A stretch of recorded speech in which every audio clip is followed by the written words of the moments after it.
అదరగొట్టే కారం రంగు రుచి ఆచి కారం పొడి. ఎమ్మెల్సీ కవిత ఎక్కడా తగ్గడం లేదా? బీఆర్ఎస్ నేతలే టార్గెట్ గా దూకుడు పెంచేశారా? జూబ్లీహిల్స్ బైపోల్ ఫలితాలపై కవిత చేసిన ఓ ట్వీట్ ఇప్పుడు సంచలనంగా మారిందా? అసలు ట్వీట్ ఎవరిని ఉద్దేశించి పెట్టారు? ఇంతకీ కవిత టార్గెట్ సీఎం సీట్ లో కూర్చోవడమా లేక బీఆర్ఎస్ పార్టీని మరింత డ్యామేజ్ చేయడమా?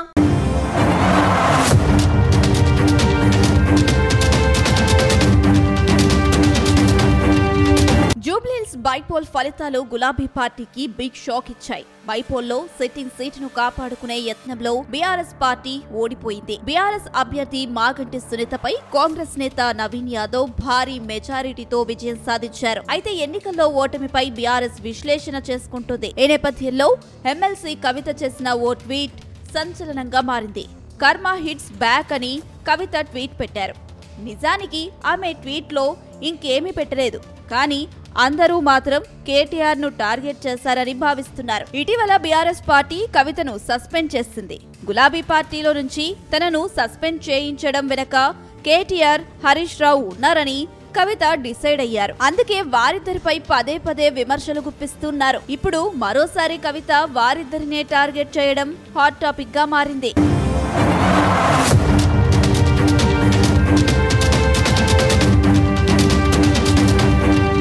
ఇప్పుడు మరోసారి కేటీఆర్, హరీష్ రావుపై తీవ్ర విమర్శలు గుప్పించారు కల్వకుంట్ల కవిత. మోసం చేయడం హరీష్ రావు నైజమని అన్నారు. కేసీఆర్ కళ్లకు గంతలు కట్టినట్లు కేటీఆర్, హరీష్ రావు ప్రవర్తిస్తున్నారని తెలిపారు. హరీష్ రావు తండ్రి మృతి చెందిన సమయంలోనూ భజన పరులు భజన చేశారన్నారు. ఓ సభ సక్సెస్ కాగానే కేటీఆర్, కేసీఆర్ ఫోటో నెత్తిపై పెట్టుకుని తానే చేశారు అనుకున్నారన్నారు. హరీష్ రావు లేకపోతే కేసీఆర్ లేడని అన్నట్టు ఆయన బిల్డప్ ఇచ్చుకున్నారన్నారు. కేటీఆర్, హరీష్ రావు కృష్ణార్జునుల్లా బిల్డప్ ఇచ్చి కార్యకర్తలను మోసం చేస్తున్నారని విమర్శించారు. వీళ్ళకి ఒకరిపై ఒకరికి బాణాలు వేసుకోవడానికి సరిపోతుందన్నారు. వీళ్లకు వీళ్లు ట్వీట్లు చేసుకోవడం తప్ప ఏమీ చెయ్యలేదని విమర్శించారు.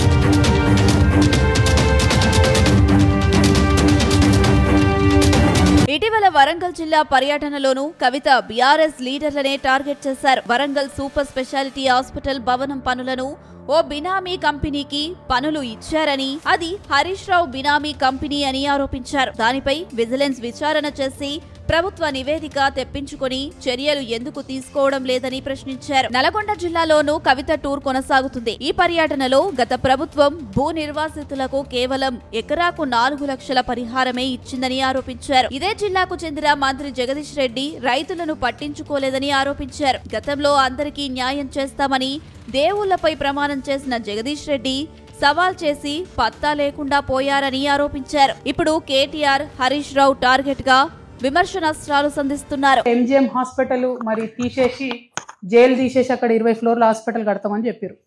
ఎందుకు కడతలేరు, ఏం సంగతి అని దాని గురించి ఆలోచన చేస్తే మళ్ళా అన్ఫార్చునేట్లీ అవినీతి రాజ్యం వెళ్తా ఉన్నది. 1100 కోట్లతోని తెలంగాణ వచ్చినాక బీఆర్ఎస్ హయాంలో టెండర్ జరిగింది. అప్పుడు ఒక కంపెనీకి వచ్చింది. దాన్ని ఇంకో కంపెనీ బినామీగా చేస్తుంది. ఆ బినామీ చేసే కంపెనీ ఏం చేసింది, 1100 కోట్ల టెండర్ని 1700 కోట్లకి చేసింది.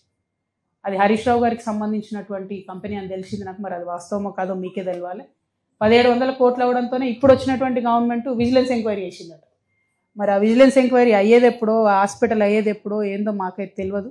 బట్ ప్రభుత్వాన్ని మాత్రం ఒకటే డిమాండ్ చేస్తున్నా, పోయిన ప్రభుత్వంలో తప్పులు జరిగినాయి అని ఇంకా కూడా మొత్తుకునే బదులు ఆ తప్పుల్ని సరిచేయండి. తొందరగా విజిలెన్స్ రిపోర్ట్ తెప్పించుకోండి.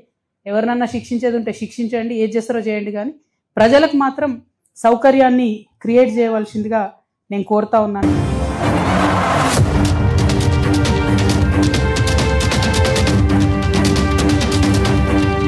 నిజానికి బీఆర్ఎస్ పార్టీ అధికారంలో ఉండగా అనేకసార్లు బైపోల్ జరిగాయి. అయితే గత సాంప్రదాయాలను కాలరాసిన కేసీఆర్ పట్టుబట్టి మరీ బీఆర్ఎస్ అభ్యర్థులను రంగంలోకి దింపారు. తెలంగాణ ఉద్యమం మూవ్మెంట్ అధికార పార్టీగా ఎన్నికలు ఎలా గెలవాలో తెలిసిన కేసీఆర్ ఎవరూ చనిపోయినా వదిలిపెట్టలేదు. కాంగ్రెస్ నుంచి పాలేరు కేడ్ ఎమ్మెల్యే చనిపోతే అభ్యర్థులు నిలబెట్టారు. అక్కడ తానే రంగంలోకి దిగి బీఆర్ఎస్ పార్టీ అభ్యర్థులను గెలిపించుకున్నారు.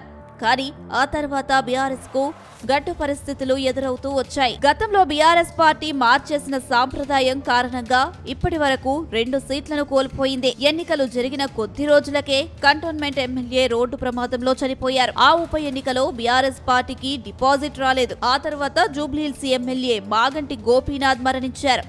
ఆ ఎన్నికల్లో బీజేపీ చేతులెత్తేయడంతో బీఆర్ఎస్ పార్టీకి డిపాజిట్ వచ్చింది. కానీ సీటు మాత్రం చేజారింది. గతంలో చనిపోయిన వారి కుటుంబ సభ్యులకే కేసీఆర్ ఎక్కడా అవకాశం ఇవ్వలేదు. అందుకే ఇప్పుడు కర్మ హిట్స్ బ్యాక్ అయ్యిందనే చర్చకు కవిత తెరతీశారని అంటున్నారు.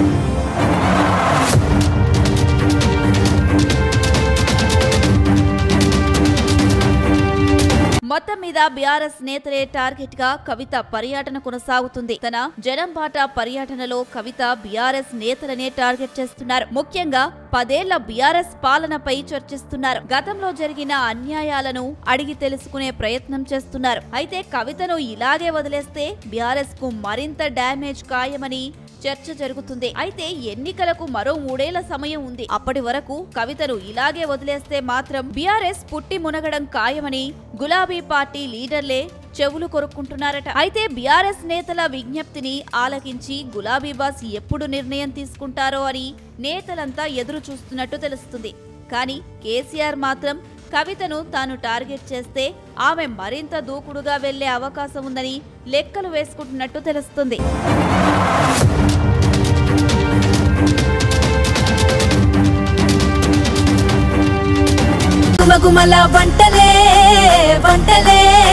తెరకొట్టే కారం రంగు రుచి ఆచి కారం పొడి.